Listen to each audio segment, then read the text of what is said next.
আমাদের মাঝে বাধা হয়ে দাঁড়িয়েছিস, তাই তোকে এখানে রেখে যাওয়া আমার কাছে কোনো ব্যাপারই না। মা আমাকে ছেড়ে যাবো না।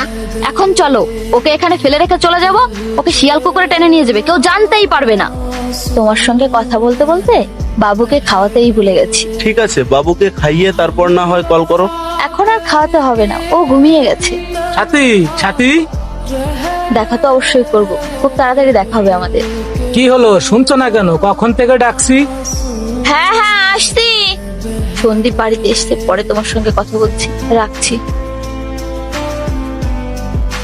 তুমি চলে এসছো, কি হয়েছে বলো?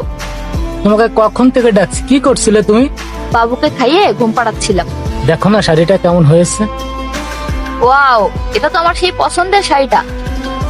তুমি খুশি হয়েছো? হুম। কে ফোন করেছে? তুমি দাঁড়াও, আমি দেখছি। এখনো সন্দীপ রয়েছে, তোমাকে পরে কল করছি, রাখছি। দুইটি ছবির ভেতর থেকে যে কোনো একটি ছবিকে ভালোবেসে থাকলে ভিডিওতে লাইক করে চ্যানেলটি সাবস্ক্রাইব করে দাও। আর যদি না করো তাহলে বুঝবো তোমরা ছবি দুটিকে ভালোবাসো না। কমেন্টে লেখো আমি। কাস্টমার কেয়ার থেকে কল করেছিল, যাও গিয়ে ফ্রেশ হয়ে নাও। ঠিক আছে।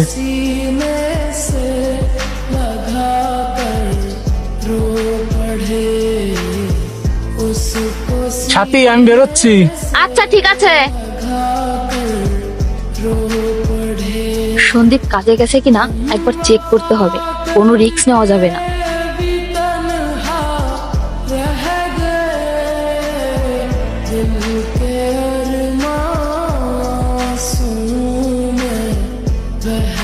সাথী মনে হচ্ছে। কোথায় যাবে এত সেজে গুজে? কোথাও না, কালকে তুমি শাড়িটা এনে দিয়েছিলে না, তাই তোমাকে দেখাতে এসছি পরে। কেমন লাগছে আমাকে? ভালো লাগছে, খুব ভালো লাগছে। আর কাজ বাকি আছে কতটা? এখনো অনেক টাইম লাগবে, তুমি বাড়ি যাও, না হলে রোদে পুড়ে যাবে।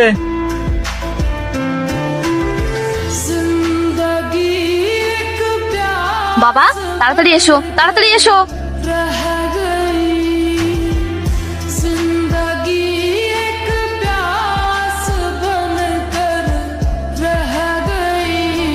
মা আমরা কোথায় যাবো? মা আমাকে আজকে ঘুমিয়ে দেবে তো? হ্যাঁ বাবা দেবো, চলো।